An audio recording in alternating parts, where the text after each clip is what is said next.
1 करोड़ से ज्यादा सरकारी नौकरियां खाली पड़ी हैं। प्रधानमंत्री जी ने अपने भाषण में कहा कि मैं हर साल 10 लाख नौकरी दूंगा।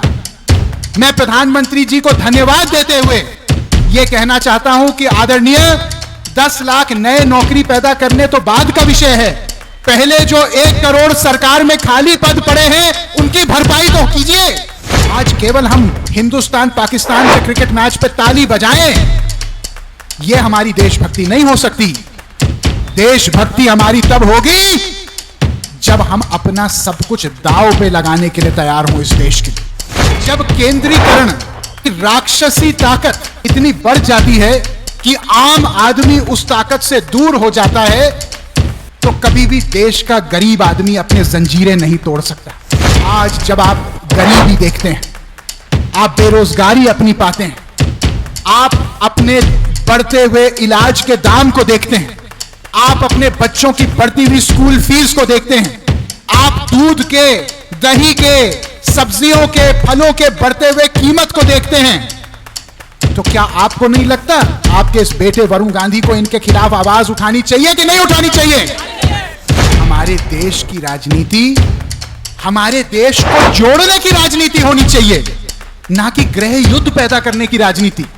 जब केंद्रीकरण की राक्षसी ताकत इतनी बढ़ जाती है कि आम आदमी उस ताकत से दूर हो जाता है, तो कभी भी देश का गरीब आदमी अपने जंजीरें नहीं तोड़ सकता।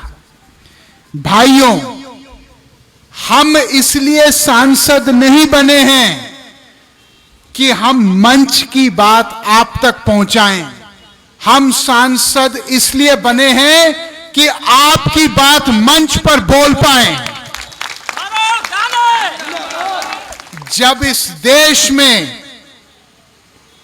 बेरोजगारी खत्म होगी, जब सबकी बेटियों और बेटों को काम मिलेगा भरपूर, तो वरुण गांधी बेरोजगारी की बात करना बंद करेगा। जब इस देश में जो आज सरकारी नौकरियों, 10 सरकारी नौकरियों में से 7 सरकारी नौकरी केवल संविदा पे रेवड़ी की तरह बांटी जा रही हैं,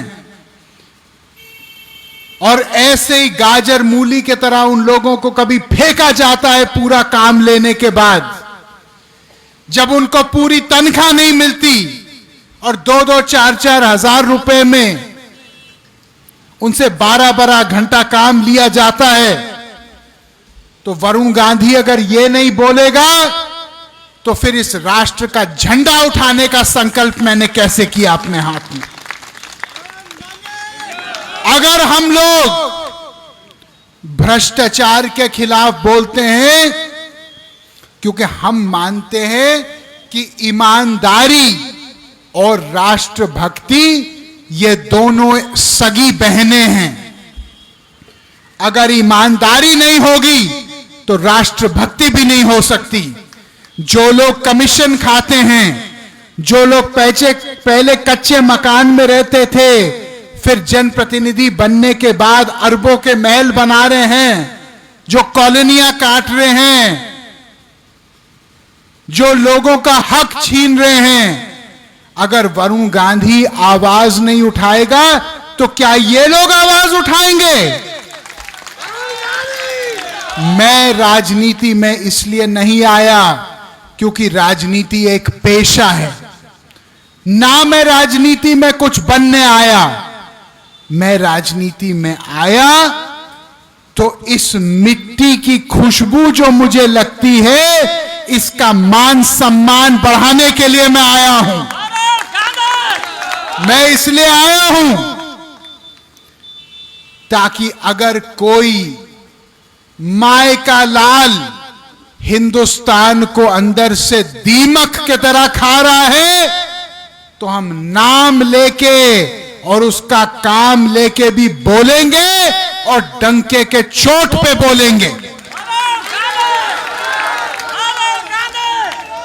हमारे देश में आपके बाप दादाओं ने आपके मां और दादियों और नानियों ने अपने कंगने बेच दिए, इस देश की आजादी की लड़ाई में अपनी हड्डियां तोड़वा दी, जेल की सजा काटी, सब कुछ अपना दांव पे लगाया, तब हमारा देश जाके स्वतंत्र हुआ।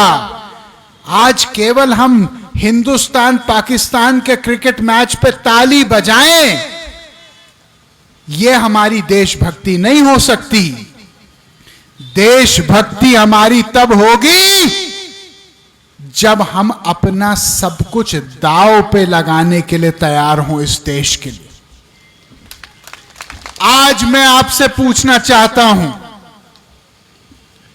कितने लोग यहां पे, हाथ उठाइए, कितने लोग यहां पे इस देश को प्यार करते हैं? हाथ उठाइए। कितने लोग अपने बच्चों को प्यार करते हैं? अपना हाथ उठाइए।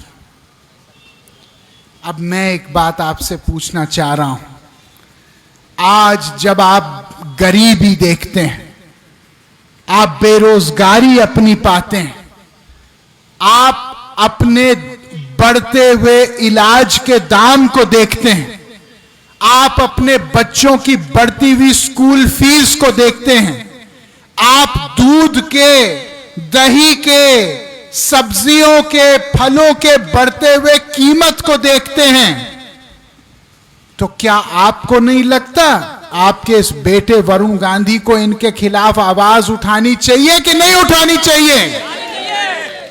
आज 1 करोड़ से ज्यादा सरकारी नौकरियां खाली पड़ी हैं।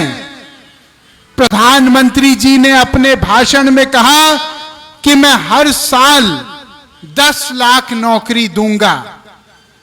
मैं प्रधानमंत्री जी को धन्यवाद देते हुए यह कहना चाहता हूं कि आदरणीय, 10 लाख नए नौकरी पैदा करने तो बाद का विषय है, पहले जो 1 करोड़ सरकार में खाली पद पड़े हैं उनकी भरपाई तो कीजिए, ताकि आने वाले समय में जो 5 लाख, 2 लाख, 50,000 धीरे धीरे धीरे बेरोजगारी खत्म हो। इससे अच्छा कि सरकार बड़ा ऐतिहासिक फैसला लेके बेरोजगारी एक क्षण में उसको परास्त करे। हमारे देश में कब तक असली मुद्दों पे हम शांत रहेंगे? कब तक हम केवल वोट राम और रहीम पे देंगे? कब तक हम केवल वोट जातिवाद पे देंगे? क्या हम लोग देश में ये नहीं समझते कि आग जो एक तरफ से शुरू होती है वो फैलते फैलते हमारे मकान तक भी पहुंचेगी? क्या ये हम नहीं समझ रहे? आज जो लोग केवल धर्म के और जाति के नाम पे वोट ले रहे हैं, उनसे हम ये प्रश्न तो पूछें कि रोजगार, शिक्षा, चिकित्सा, अभी कोविड के चपेट में पता नहीं कितने 85 लाख लोग हिंदुस्तानी शहीद हुए। क्या आप जानते हो कि कोविड के बाद एक नई नौकरी की भर्ती नहीं हुई चिकित्सा में? एक नया डॉक्टर की भर्ती नहीं हुई, एक नया कंपाउंडर की भर्ती नहीं हुई, एक नए नर्स की भर्ती नहीं हुई। अगर कल कोविड भगवान ना करे फिर आ जाए देश में, तो किसकी जिम्मेदारी होगी? बताइए, मैं सही कह रहा हूं, मैं गलत कह रहा हूं? मैं ये पूछ रहा हूं कि जो संविदा कर्मचारियों ने कोविड में दिन रात कमर तोड़ मेहनत की और उस समय उनको बोला जाएगा, उस समय उनको बोला गया कि आज जो आप रिस्क उठाते हो देश के लिए, कल कोविड खत्म होने के बाद हम आपको पक्का करेंगे। क्या वो लोग पक्के हुए? बताइए, पक्के हुए? क्यों नहीं? हमारे देश की राजनीति, हमारे देश को जोड़ने की राजनीति होनी चाहिए, ना कि गृह युद्ध पैदा करने की राजनीति।